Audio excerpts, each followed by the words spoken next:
This is ContraZoom, where we go back and forth about film. I'm your host, Dakota Arsenault. Today we look at our fourth edition of our History of series podcasts. In the past, we have chronicled the stories of the Criterion Collection and distributors A24 and Neon. Today we are looking at an animation studio that has steadfastly kept the art of stop-motion animation alive in popular American filmmaking. We are going to do a deep dive on Laika, the company that has produced such films like Coraline, Kubo and the Two Strings, and Paranorman, among others. At first glance, you'd assume they're a relatively newish company that has been cranking out some modern animated classics over the last 15 years. Upon a slightly closer look, you probably look at it as some company created by a trust fund baby, as the president and CEO of the studio is none other than Travis Knight, the son of Nike founder Phil Knight. It's when you dig even deeper that you realize just how unique and interesting this company is, with its roots dating back to the 1970s. I hope to take you on a ride to discover the fascinating history of Laika. Stop-motion animation has a history almost as rich and as long as cinema itself. Stop-motion animation has a history almost as rich and as long as cinema itself. The very first stop-motion movie produced was 1898's The Humpty Dumpty Circus, a short film made using dolls with jointed limbs to simulate the movements of circus acrobats. Unfortunately, this short was lost to the sands of time, and not even a single frame of it exists anymore. The first full-length stop-motion film was 1925's The Lost World, which was an adaptation of an Arthur Conan Doyle story that was about dinosaurs in South America. The brainchild behind this film was Willis O'Brien, who eventually went on to work on such films like the iconic 1933 film King Kong, in which the large gorilla interacted with people and climbed the Empire State Building. From there, one of the most famous stop-motion artists was Ray Harryhausen, a protege of Willis O'Brien and who actually worked on King Kong, whose work could be seen in such films like The Clash of the Titans and Jason and the Argonauts. In modern times, we have the works of Aardman Studios, who are the geniuses behind the Wallace and Gromit franchise, along with Shaun the Sheep, Chicken Run, and Pirates, A Band of Misfits. You have indie icons like Wes Anderson, who's directed 2 stop-motion films in Fantastic Mr. Fox and Isle of Dogs, and the master of depression, Charlie Kaufman, who co-directed Anomalisa. There are plenty of other big names for this field, but they show up later in our story, so feel free to bite your tongue until we get to the names you're screaming about in your head. Here come the planes! Let them get it! Can they shoot him and not hit Ann? Don't get on the roof! They'll be shooting!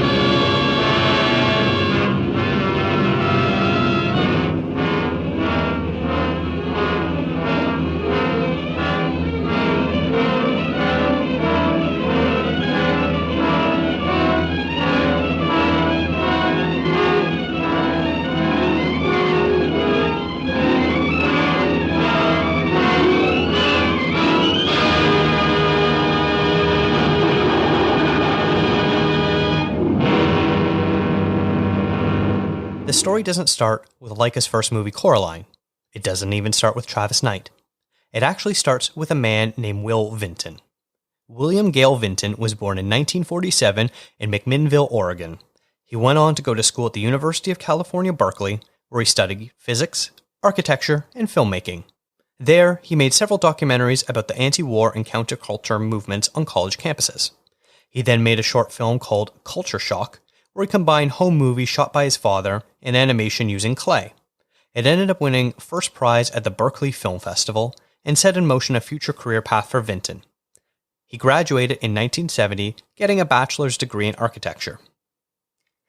After toiling away in various formats making films, he teamed up with artist Bob Gardner to begin working on a new style of animation that would later become his signature. Together, they made a short film called Closed Mondays, about a drunk man who stumbles around an art gallery, interacting with the installations, thinking they are talking to him.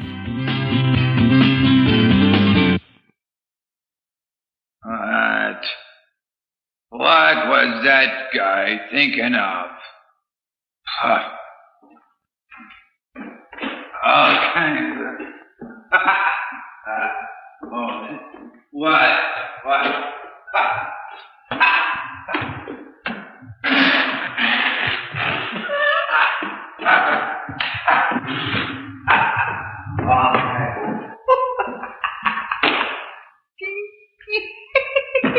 What made this 8-minute short so unique was that Vinton and Gardner used clay to animate the film, a medium not considered to be of fine art. The process from beginning to end took around 14 months and involved the voice actors shooting a live reference film to assist with the animation process. In 1974, the duo were awarded with a Best Animated Short Oscar for their innovative work. Vinton later claimed that winning an Oscar allowed him the opportunity and freedom to pursue work that previously people weren't interested in seeing or supporting. I'd like to thank family and friends and Will. Thank you very much. Thanks to the members of the Academy for the incredible honor. Hello and thank you to all our friends back home in Oregon. In 1976, Will Vinton trademarked his signature style and coined it claymation, a term now widely used and understood as a style of using stop-motion photography with clay-sculpted imagery. He was able to set up his own company called Will Vinton Productions that was based out of Portland, Oregon. From there, his company produced several short films and commercials, all utilizing its trademark claymation style, each project showing more and better details into what could be achieved. Vinton and his team were nominated for 3 more Oscars between 1979 and 1983. In 1998, the company, now renamed Will Vinton Studios, eventually got offered a chance to animate a new Fox production called The PJs that was created by Eddie Murphy and produced by Brian Grazer and Ron Howard. The show, which featured Eddie Murphy's voice, was about the lives of occupants of an inner-city housing project. Once upon a time in the projects. Low rent, high rise, y'all. Yeah. Holding down a cardboard condo, homeboy and a homemade bungalow. In the middle of the end of the day, in one way.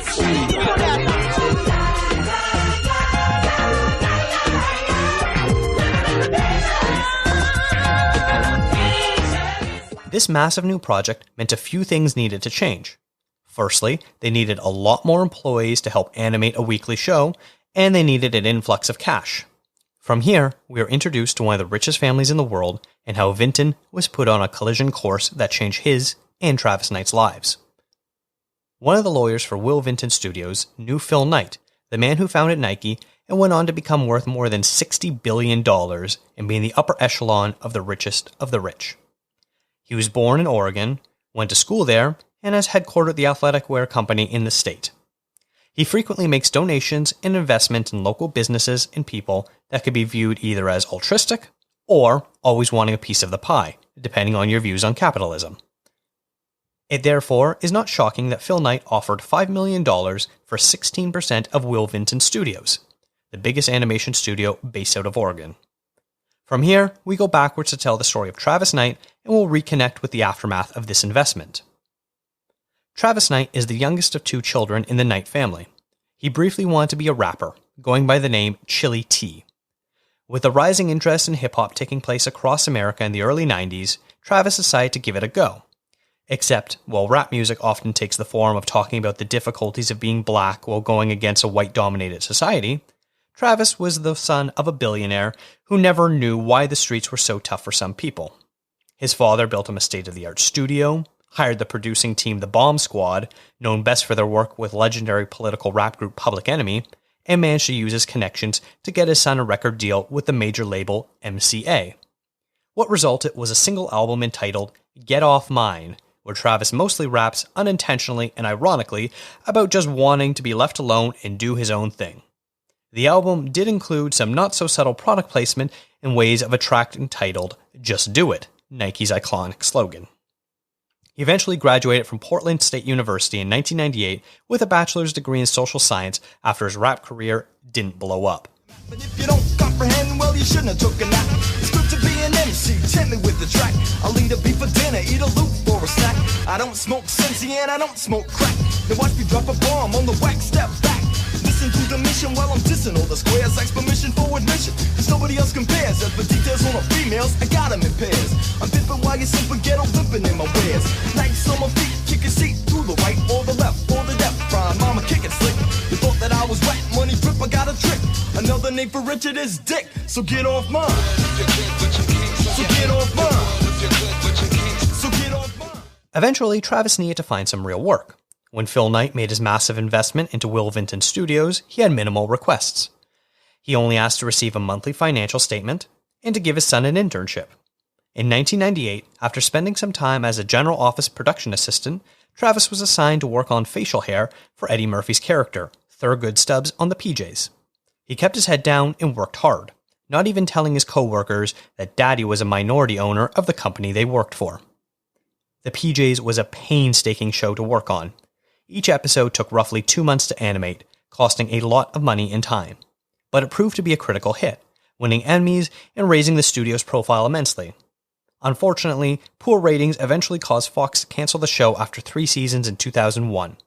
The studio also had another show called Gary and Mike that was broadcast on UPN that was cancelled after 1 season in the same year. Due to economic struggles, the company was forced to lay off almost 75% of its employees, and they had difficulty getting funding for other projects, including plans for several new TV shows. Phil Knight had told the board of Will Vinton Studios that if they were ever in trouble financially, to come to him and he would consider investing more money in the company. He was true to his word, and in 2003 he completely paid off debts they owed and injected enough capital, an unknown sum, to have a controlling stake in the animation studio. This is when big changes really kicked in. Formerly a passive investor, Phil Knight named himself chairman and brought in 2 Nike executives to sit on the board of directors. He also named his son Travis, then just 30 years old and only 6 years into his career as an animator, to the board as well, giving him a substantial jump to his career. Phil's plan as the new owner was to focus the company's attention on feature films. Previously, the core of Will Vinton Studios was to do advertising and television, but with the renaissance of Disney and emergence of Pixar, it was time for the company to think bigger. Jeff Farnath, a former exec at Disney, thought the company was still losing money and went to Phil Knight again, allowing the shoe dog to keep amassing more control over the studio. Will Vinton believed that Farnath was selling the shares to Knight at a reduced rate, giving him an easier way to take over. What followed was a corporate war that the artistic Vinton was ill-equipped to take on versus Oregon's richest man. Will fought to the best of his ability, but things came to a breaking point where in a tense board meeting, he shouted at Phil Knight that he wanted a senior member change or he wanted to be bought out. His ultimatum was decided for him. Throughout the next year, Howard Slusher, one of the original board members Phil Knight brought in from Nike and a former sports agent with plenty of tough negotiating experience, was asked to handle Vinton's buyout process. Will was offered a few different options as severance. The most lucrative option was 2 years' salary and $180,000 for his stock. It was an insulting offer, considering in 1998 his stock holdings were worth $10 million. Vinton tried to fight back for fair compensation. He was met with such a devastating response that he knew he wasn't fighting a normal battle. Vinton was told that if he didn't accept a severance package, Phil Knight would plunge his studio into bankruptcy, making his shares worthless and his life's work all for naught. Will Vinton resigned from the board, and Knight and the company announced another round of layoffs, which included Vinton himself being officially let go from the studio he founded 28 years earlier. Vinton refused to sign a non-compete release, so all he walked away with was $50,000 that was already owed to him in stocks he refused to sell back. In the years following Vinton's departure, Phil Knight did what any parent would do for their children. He set Travis up for all the success in the world, in a way only a billionaire can. Phil brought in the man who designed the Nike campus and spent over $50 million to build a dream workspace, which included a state-of-the-art 300-seat movie theater. He used his entertainment industry connections to lure out talent hailing from Disney, Pixar, and DreamWorks, the big 3 animation houses in America. He invested over $180 million into rebranding Will Vinton Studios into Laika. The name Laika was chosen after the first animal to orbit Earth after the Soviets sent her into space in 1957. Animator Mike Smith is credited with coming up with the name, with Travis Knight stating, "There was something about it we liked, this aspirational quality, a mutt from humble origins that touched the stars." Here's an excerpt from a Wall Street Journal article about the company. Bob Harold, former chief financial officer at Nike, who left retirement to serve as Laika's interim chief executive, says the name, in Russia, means little barker. In other words, he says, to project a voice and be noticed. You could spin it that way. Will Vinton sadly died in 2018 at the age of 70, after a battle with multiple myeloma for over a decade. Touchstone Pictures presents the enchanting story of two very special dreamers and the holiday spirit that brought them together. From the imagination of Tim Burton comes The Nightmare Before Christmas. And what did Santa bring you, honey?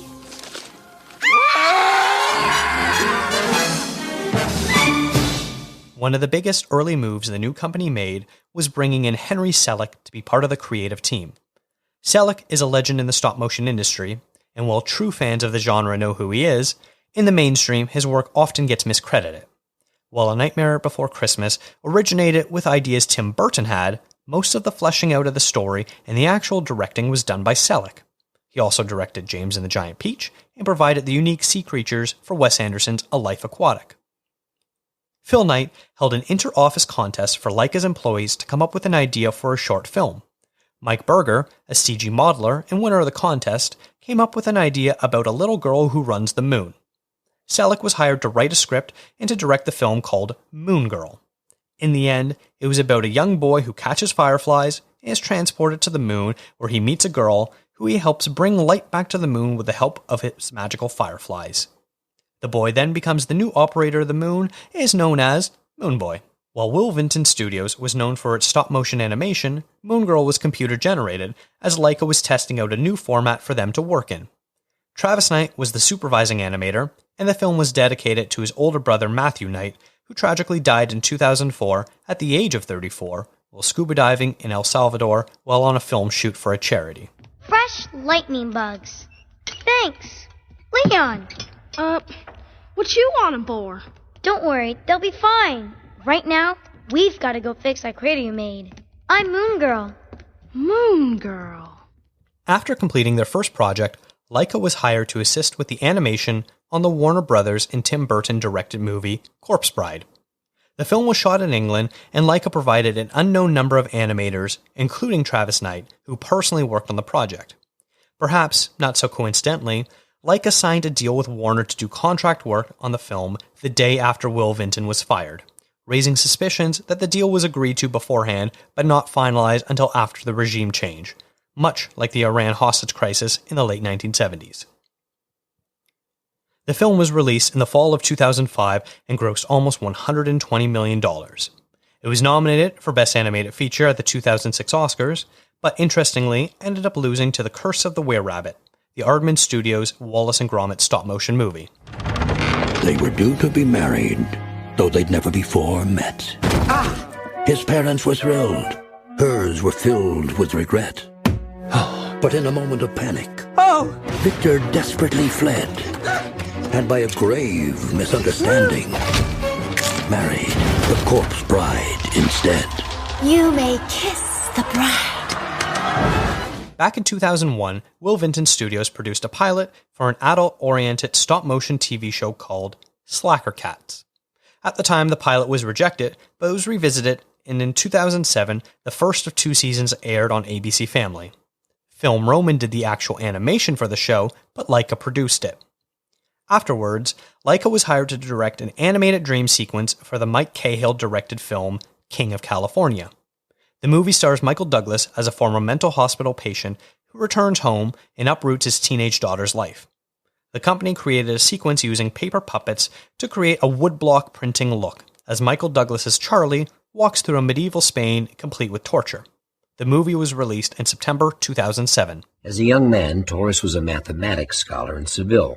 In fact, it looks like he might have been sent to the New World because certain of his ideas were considered heretical. But that's not what's important.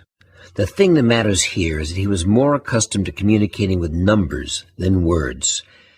Eventually, the company was finally able to focus their attention on their first feature-length film. Henry Selick had the opportunity to meet with famed writer and graphic novelist Neil Gaiman, who is best known for his works that include Sandman, American Gods, Stardust, and more. Gaiman was a fan of Selick's previous films, and he was completing his latest novel called Coraline. Neil invited the director to read through his work with the hope that he would be interested in making a movie adaptation. Looking at the story, he realized that while it was an excellent source material, it wouldn't be dense enough for a full-length feature film, possibly clocking in around the 45-minute mark. After Laika got the rights for the story, Selleck began expanding the world. The graphic novel tells the story of a young girl named Coraline who moves to a new town and struggles as her parents are workaholics. She meets her landlord's grandson named Wybie, who finds a doll that looks identical to Coraline, except it has buttons for eyes. This doll leads her to another dimension that seems similar to Coraline's, except everyone has buttons for eyes. This other mother and father have all the time in the world for the little girl, but things start to get dark when they refuse to let Coraline go. A parallel place We've been waiting for you, Coraline. where parents are always fun I love your garden! Can't believe you did this! and everything is so good What's shaking, baby? it just can't be real. Mom? You're just in time for supper, dear. You're not my mother. My mother doesn't have... Buttons? Do you like them? I'm your other mother, silly. The film took a staggering 3 years to film, but was a technical achievement, breaking new ground on what could be accomplished with stop-motion animation. Laika was able to take advantage of new technology to 3D print faces in order to swap out looks more easily. Travis Knight was made the lead animator and put in 16-hour workdays, working meticulously to ever so slightly move figures on tiny sets to take 24 photos for every 1 second of film. The film was a massive gamble for a new studio. The budget was around $70 million, and they needed the movie to be a hit in order for them to stay afloat. They had the Hollywood talent with Dakota Fanning cast as Coraline, Terry Hatcher and John Hodgman as mother and father, Ian McShane as a Russian neighbor who trains mice to be circus performers, and the British comedy duo Dawn and French as former burlesque performers who try to warn Coraline about potential dangers.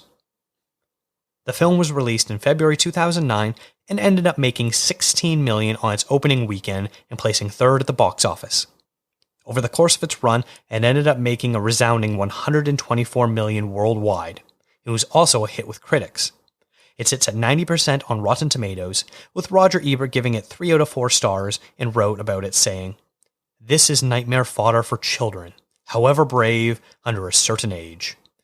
Selleck is as unconventional in his imagery as Gaiman is in his writing, and this is a movie for people who know and care about drawing, caricature, grotesquerie, and the far shores of storytelling.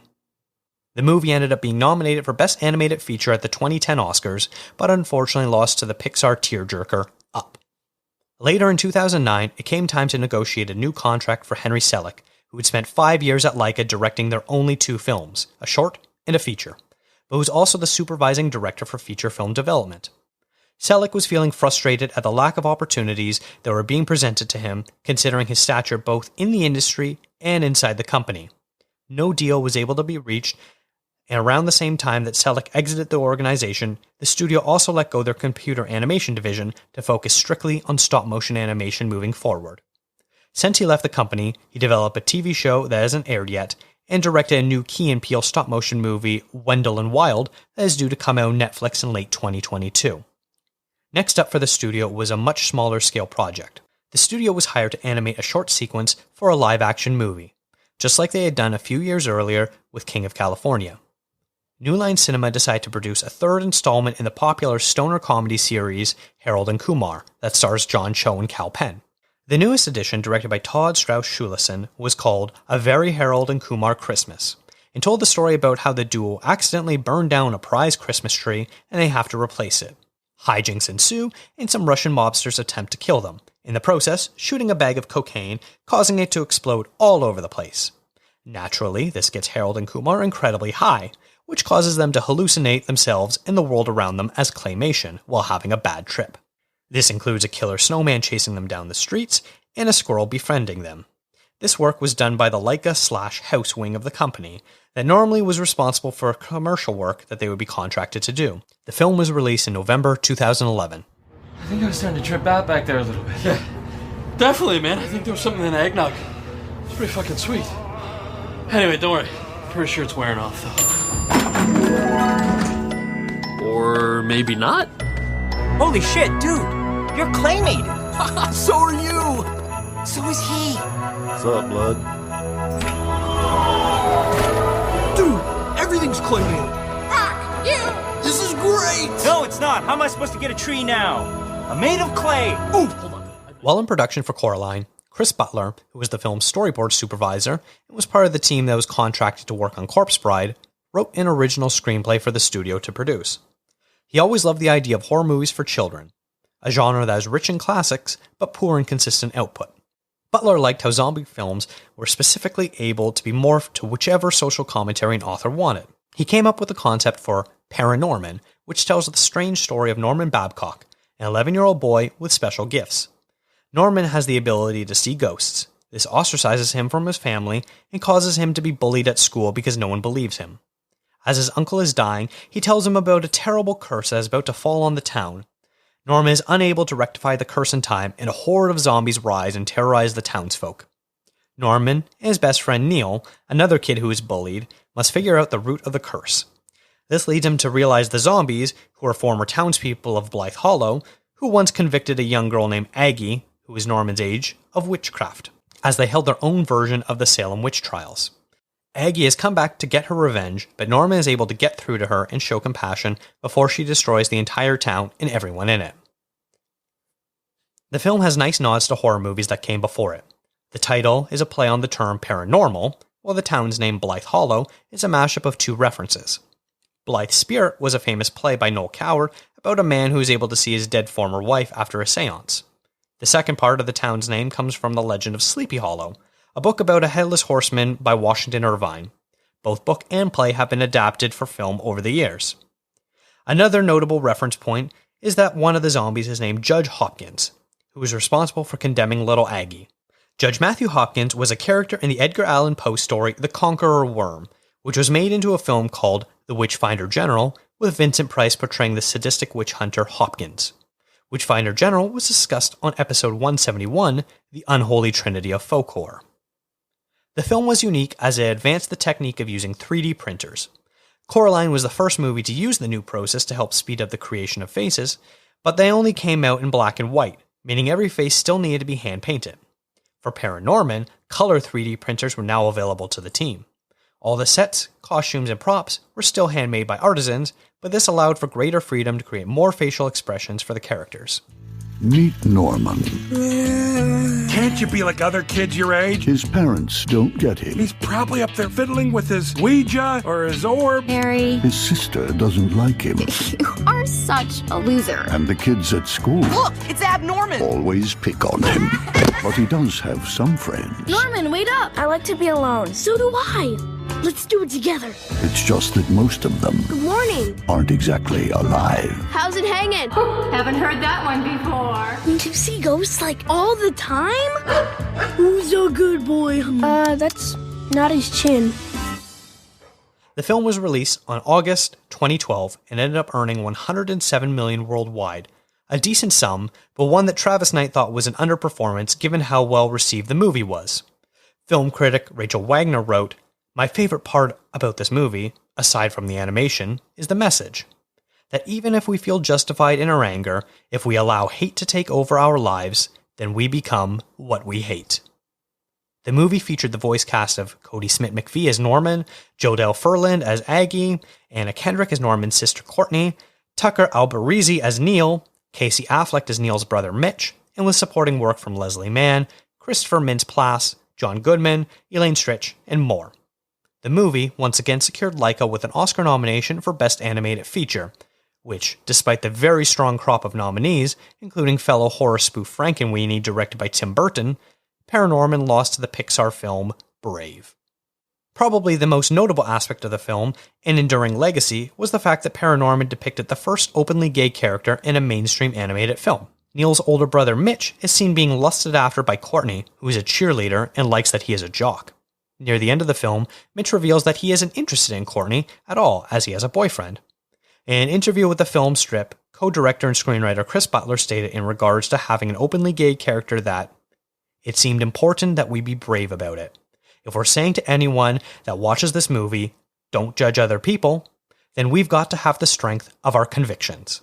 The film became the first PG-rated movie to be nominated for GLAAD Media's Award for Outstanding Film, unfortunately losing to The Perks of Being a Wallflower.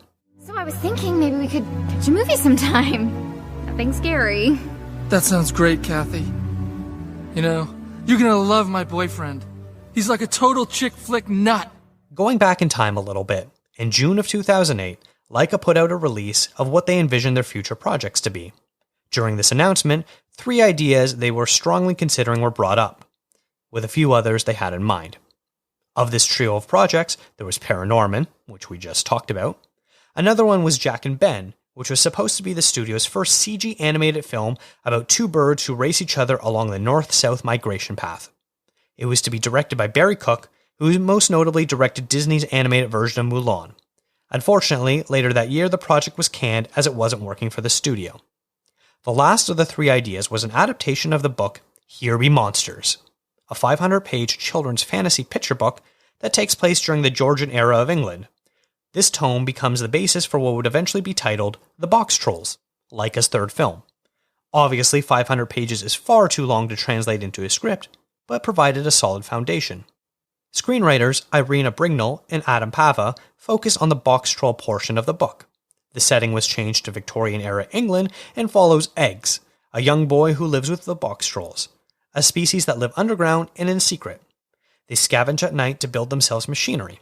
On the surface, society is ruled by the White Hats, a group of cheese-obsessed rich people who despise the box trolls. Lord Charles Portly Rind hires Snatcher to kill all the box trolls. During Snatcher's process of kidnapping the creatures, Lord Portly Rind's daughter Winnie sees Eggs trying to save his family, and she agrees to help them. At a ball to celebrate buying a giant wheel of cheese called Behemoth, Eggs reveals himself as the child thought to have been killed by the box trolls years earlier and pleads to save the rest of the creatures. After outing Snatcher as someone lying to the community in order to raise his status, the box trolls and humans eventually come to a peace agreement to live together in harmony. The film was released in September 2014, which was directed by Graham Annable and Anthony Stacchi, and set the record for the best opening weekend by a Laika film, but overall received mixed reviews from critics.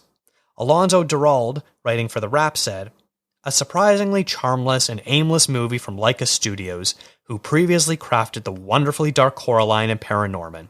This latest venture seems destined to disturb young viewers while thoroughly boring their parents." The movie eventually ended up making $109 million worldwide, a slight increase on Paranorman, but falling well short of Coraline's highs. The movie featured the voice talents of Isaac Hampstead Wright as Eggs, Elle Fanning as Winnie, Ben Kingsley as Snatcher, and Toni Collette and Jared Harris as the Portly Rinds. Also appearing was Simon Pegg, Nick Frost, Richard Ayoade, and Tracy Morgan. Yet again the movie was nominated for an Oscar, this time losing out to Disney's Big Hero 6.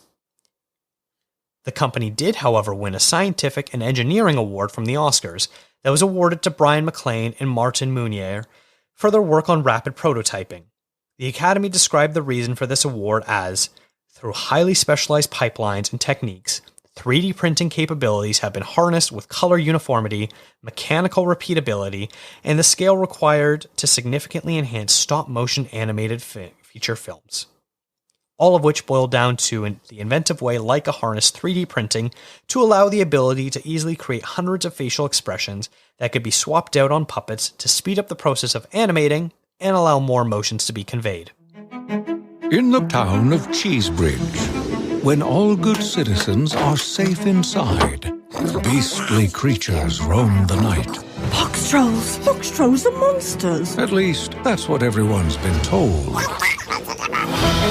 Welcome to the magical world of the Box Trolls, where one lucky boy lives happily with his unusual family. In mid-2014, Laika made an adjustment to the way their company was structured. Before, they were divided into 2 parts, the main studio, which made movies, and their advertising branch, which was known as Laika/House. This wing of the company worked on commercials, or were contracted out to other studios, like in the case of A Very Harold and Kumar Christmas. Laika decided they want to solely focus on feature film development, and as such, allowed the commercial wing to be their own company. Some of these employees of this sector have been around since the Will Vinton studio days, when they predominantly worked on advertising. The company changed its name to House Special. The company has worked on such campaigns as M&M's, Honey Nut Cheerios, Apple, and more. Ow! Alright guys, come on. Get your foot out! Put it out! Get your foot off of him. Quit it! Hey, watch it. Hey. Stop! Ow! Cut it out! I'm not doing anything. Oh, quit it! Okay, do I have to break you guys apart? He started it! Stop it! All right. Stop it! Guys, come on. Stop touching me! Okay, that's it. If you don't stop, I will eat all of you alive right now.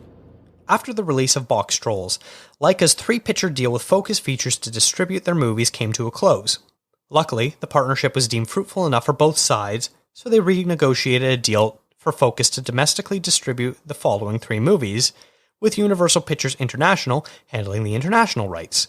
This allowed the studio a chance to keep taking risks and making original content knowing an audience would see it. While this was exciting news for fans of the studio, inside there was another storm brewing. Shannon Tyndall was a character designer on Coraline, but also had a long resume of working on other high-profile projects, including The Fairly Odd Parents, Samurai Jack, Megamind, The Croods, and more. Back in 2001, Shannon came up with an idea for a one-eyed samurai who uses magical art to help his sick mother. It was based on his new mother-in-law who was suffering from dementia, a disease that affected the little samurai's mother too. Tyndall was a fan of Japanese artwork and used that to influence his design of the characters and narrative structure. At the time, Shannon was no longer an employee of Laika, but he thought of them as a studio that potentially might be interested in his ideas. The pitch was successful, and Laika agreed to help flesh the idea out. Mark Hames, who mostly worked behind the scenes when there were script issues on big-budget movies, was brought in to help co-write the script with Shannon. An animatic was made showing what the film would look like that featured rough animations, temp music, and placement actors. This extremely unique vision for a story and beautiful pitch convinced Laika to move full steam ahead, greenlighting the project to be fully developed. If you must blink, do it now.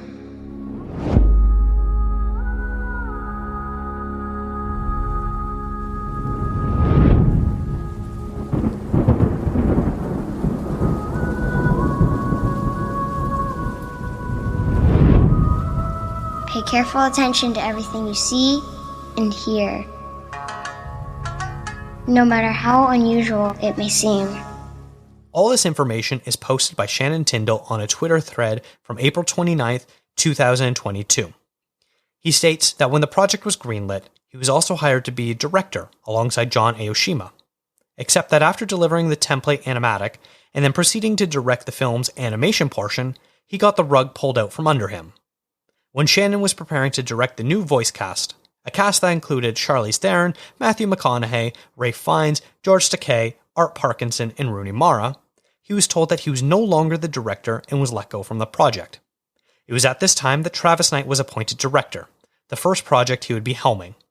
It is unknown what Knight's role would be prior to assuming the director's chair, but considering how hands-on he was with the animation process of the studio's first 3 films, it would not be surprising to learn that he was very involved with the shoot. In an interview with Wired, Travis Knight said this about his work as director. The original idea came from our product designer Shannon Tyndall. He originally pitched the project to me as this stop-motion samurai epic. I was really intrigued. On the one hand, I'd been a huge fan of epic fantasy for my entire life, which is something I got from my mum, who is an enormous fan. Also, when I was about 8 years old, my dad let me tag along with him on a business trip to Japan, and from the moment I set foot in Japan, it was like I'd be transported to another world. I was really changed by the experience. The film is effectively a convergence of these 2 things. It's a love of fantasy that I got from my mum, it's a love of the transcendent art of Japan that I got from my dad, all bound together that became about the sustaining love of a family. He also stated, "It was exhausting. You become the nexus of every key artistic and creative technical decision. I knew this was going to be a really challenging movie, but it was by far the hardest thing we'd ever done. It really tested every single department and pushed them into new and uncomfortable areas." It is unclear based on Shannon Tyndall's words if he directed the entire movie save for the voiceover work, or if there is still work to be done. Regardless, it doesn't appear as if Laika or Travis Knight have acknowledged what they did or how it all went down, obviously making themselves look like the bad guys in all of this. Shannon was credited as a story co-creator alongside Mark Himes, who he himself was given a written by credit that he shared with Chris Butler. John Aoshima was credited as head of story, and news about him being removed as co-director is limited to Shannon's words only. The film was released in August of 2016 and was animated in the style of Japanese woodblock paintings combined with origami. The movie's climactic sequence involves a giant skeleton attacking Kubo. The studio built a 16-foot tall puppet that weighed around 400 pounds. It was held together by magnets, and a custom robot needed to be built to control its movements. Laika claims it is the largest stop-motion puppet ever built.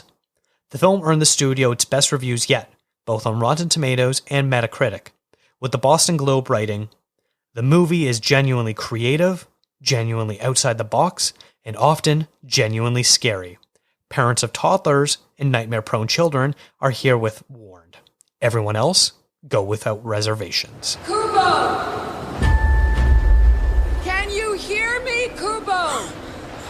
Your village is burned to the ground. Your enemies aren't far behind. We need to go now.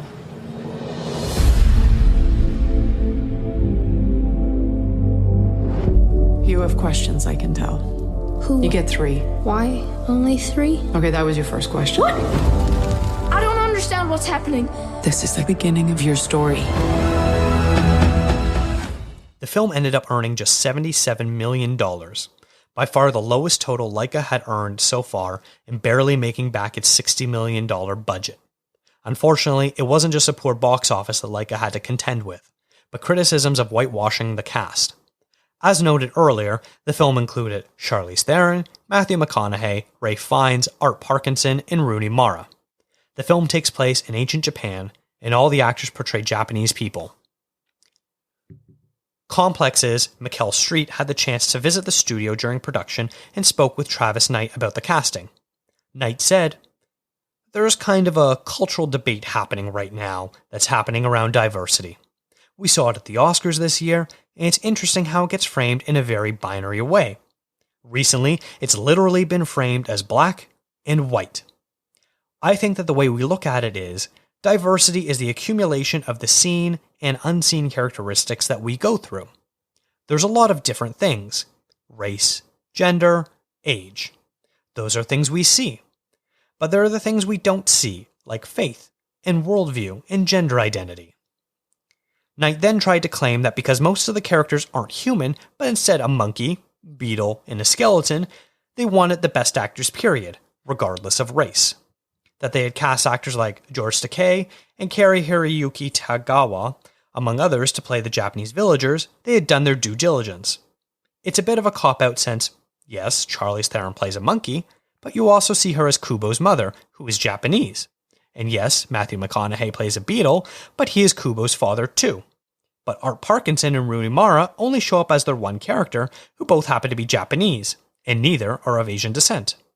McKell Street notes back in 1998, Disney had the foresight to cast actors like Ming-Na Wen, Sandra Oh, and B.D. Wong in their adaptation of Mulan before broader audiences cared about authenticity and playing different races. Despite what could have been a disaster by firing the original directors and replacing them with the owner's son, and a pretty poor showing at the box office, Kubo and the Two Strings still managed to land 2 Oscar nominations.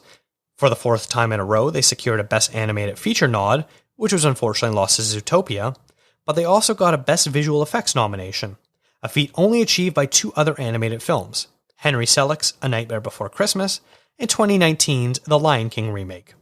Unfortunately, Kubo also lost this second category to another Disney remake, The Jungle Book. And these are the nominees for Best Animated Feature Film. Kubo and the Two Strings, Travis Knight and Ariane Sutner. Moana, John Musker, Ron Clements, and Osnat Schurer. My Life as a Zucchini, Claude Barras and Max Carney. The Red Turtle, Michael Dudok-David and Toshio Suzuki. Zootopia, Byron Howard, Rich Moore, and Clark Spencer. And the Oscar goes to Zootopia, Byron Howard, Rich Moore, and Clark Spencer. To follow up Kubo and the Two Strings, Laika decided to try something new. This was making a movie consisting of only adult characters. For the studio's first 4 films, all the main protagonists were children. There is something to the curious nature that children have, allowing filmmakers to express a sense of wonder in their stories. Chris Butler, who wrote and directed Paranorman, had a new idea for a film that involved him moving away from horror. Butler was a fan of Indiana Jones and Sherlock Holmes and wanted to pay homage to both franchises, and coming up with an adventure and mystery story revolving around Bigfoot was his answer. The film tells the story of an explorer named Sir Lionel Frost, voiced by Hugh Jackman, who was trying to get into the stuffy Society of Great Men, in which in order to be invited, you need to discover something great and be a man, an organization that has utter disdain for his refusal to accept the status quo. He gets a letter about a sighting of Bigfoot in the Pacific Northwest. Upon arriving on the West Coast, he finds that the letter writer was Sasquatch himself, who actually wants Frost's help in reuniting him with his family members, the Yetis of the Himalayas. The Sasquatch, who's given the name Mr. Link, voiced by Zach Galifianakis, as a way to conceal his identity, begins his adventure to find his long-lost family. Unfortunately, the Society of Great Men's leader has hired a hitman to kill Frost, ensure that he doesn't disrupt the scientific community. Along the way, both Frost and Link learn that sometimes family isn't who you were born into, but who cares for you the most. The voice cast also included Timothy Olyphant as the hitman on their trail, Zoe Saldana as the wife of Frost's deceased former partner and fellow explorer, Stephen Fry as the leader of the Society of Great Men, and Emma Thompson as the leader of the Yetis. The movie was released in April 2019 and was Laika's biggest production to date, with a budget exceeding $100 million for the first time after the previous 4 films cost around $60 million apiece. Unfortunately, it was also the worst performing film of the 5, earning only a paltry $26 million total, a box office disaster. On the brighter side, the reviews were once again glowing for the film. Kathleen Sachs from the Chicago Reader wrote, "The film is sophisticated and its revisionist take on the adventure genre, including social and ecological concerns into the mix, though its irreverent humor is still accessible to children." The film, for a 5th straight time, netted the studio a Best Animated Film Oscar nomination, losing to Pixar for the 3rd time, as Toy Story 4 won the prize. The studio is still on the hunt for its elusive first Oscar win in a category, but is in tough with Disney and Pixar having locked up 15 of the 21 total statues as they dominate the field. Legend tells of a lost species, a link between man and beast. For centuries, he's lived in hiding, but at long last, he's reaching out and ready to be found.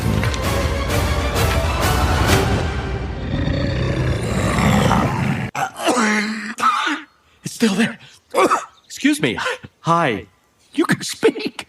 Yes, and I write as well. My penmanship isn't great, but opposable thumbs and fat fingers,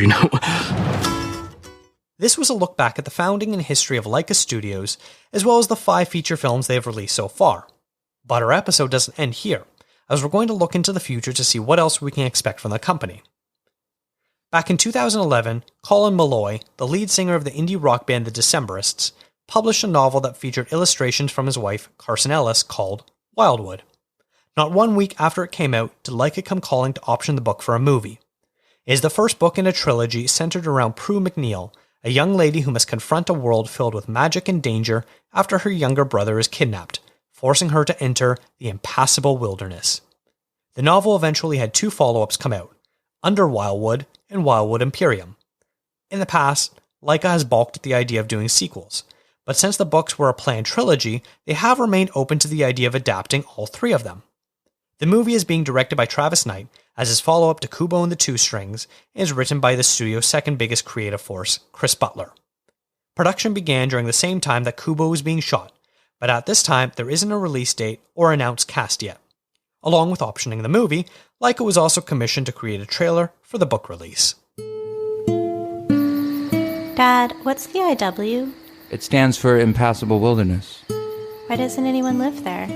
When the settlers first came to the area, no one wanted to build their houses there. The forest was too deep and the hills were too steep. The place over time just became more overgrown and more inhospitable. And so it was named the Impassable Wilderness, and everybody knew to steer clear.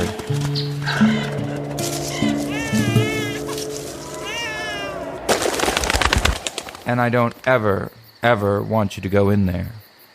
You hear me, kid? Yeah, I hear you. I'm serious. In In 2012, news came out that Laika was working on adapting Philip Reeves' book Goblins, and would be directed by Mark Gustafson, who also works as a director at House Special, the former advertising arm of Laika. Word of what is happening with this project has seemed to have floated away, as there has been no new updates since 2012. It is safe to assume that the project is likely dead in the water. Another project in production is The Night Gardener, which was from an original script from Bill Dubuque, the co-creator of the Netflix series Ozark. Travis Knight is set to direct the project that is a gritty neo-noir folktale centered on a young man in rural Missouri who's fighting to keep his family together in the wake of a tragedy. The project was only announced in 2022, so it'll likely be several years before it comes out. The last project announced so far will drastically change the way the company operates. Laika secured the rights to screenwriter John Brownlow's debut novel 17. What makes this different is that it will be Laika's first live-action film. The plot description is written in the first person and states, "Behind the events, you know, are the killers you don't. When diplomacy fails, we're the ones who gear up. Officially, we don't exist, but every government in the world uses our services. We've been saving the world and your ass for 100 years. 16 people have done this job before me. I am 17. The most feared assassin in the world. But to be the best, you must beat the best. My next target is 16, just as one day 18 will hunt me down. It's a dog-eat-dog world, and it gets lonely at the top. Nobody gets to stay for long, but while we're here, all that matters is that we win." While no director for this project has been announced, it isn't shocking considering that after Travis Knight directed Kubo, he went on to direct his own first live-action film, the Transformers origin story Bumblebee, that was released in 2018. Bumblebee was the best-received film in the Transformers series, earning a 90% positive score on Rotten Tomatoes, with the other 5 films in the franchise scoring between a sloppy 15% and a mediocre high of 58%. Knight is also in pre-production for directing a remake of The $6 Million Man, starring Mark Wahlberg, outside of Laika.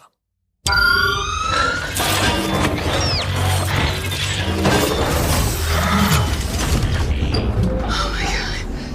What are you?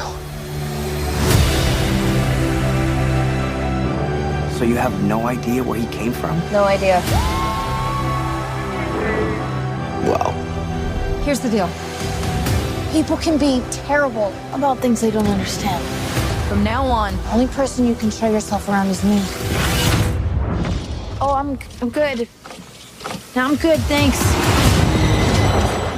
In 2021, it was announced that the boutique home movie label Shout Factory would be re-releasing special editions of Laika's first 4 films, which included new beautiful cover art, new special features, and remastered editions of the films.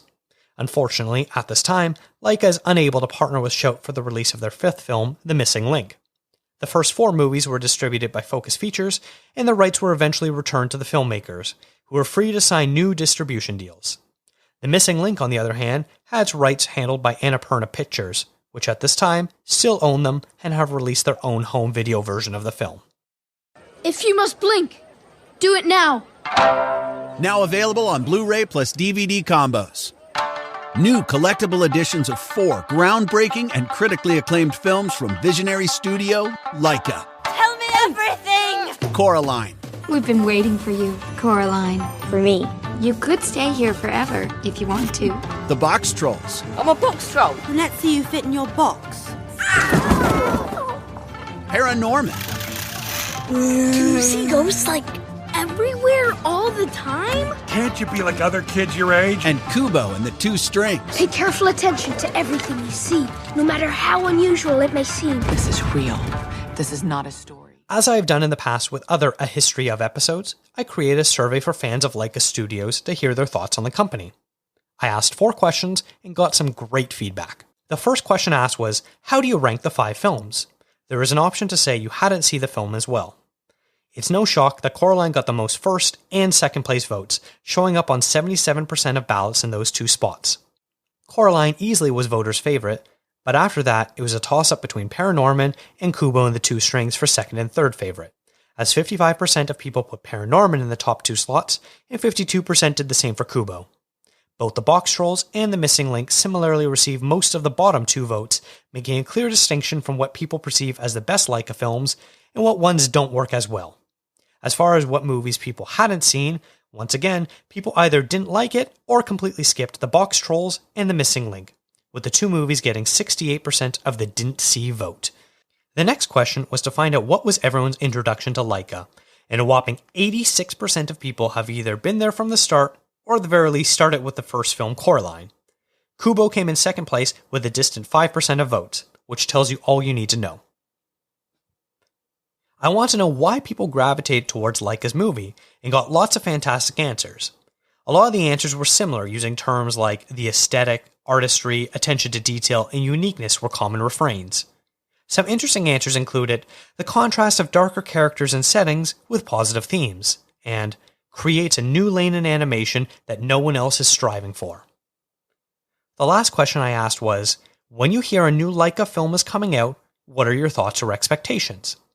Here were some really interesting answers, some highlighting their history of great work keeps them coming back, while others have noticed a bit of dip with recent films and are more trepidatious. Replies ranged from, it will be high art and one of the best animated films of the year, and originality and attention to detail, to, my expectations are high, I want them to be like Coraline or Paranorman, so I go in hopeful. I did try watching The Missing Link and couldn't make it through the first 45 minutes, and I'm cautiously optimistic. Thanks to everyone who submitted answers for this questionnaire.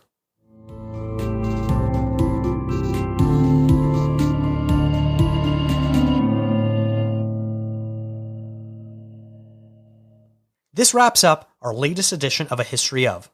I hope you enjoyed this episode, as it was a long and complicated process to ensure I could pack in as much information as possible while still being entertaining. Follow the show on Instagram, Twitter, and Facebook at contrazoompod. Do you have any ideas for what subject matter you'd like to see me tackle next after previously covering A24, Criterion, and Neon? Send an email to contrazoompod@gmail.com. Thank you to Eric and Kevin Smale for the theme music, and to Stephanie Pryor for the logo design. If you like to listen to podcasts on YouTube, we do post all episodes there as well. Thanks for checking us out.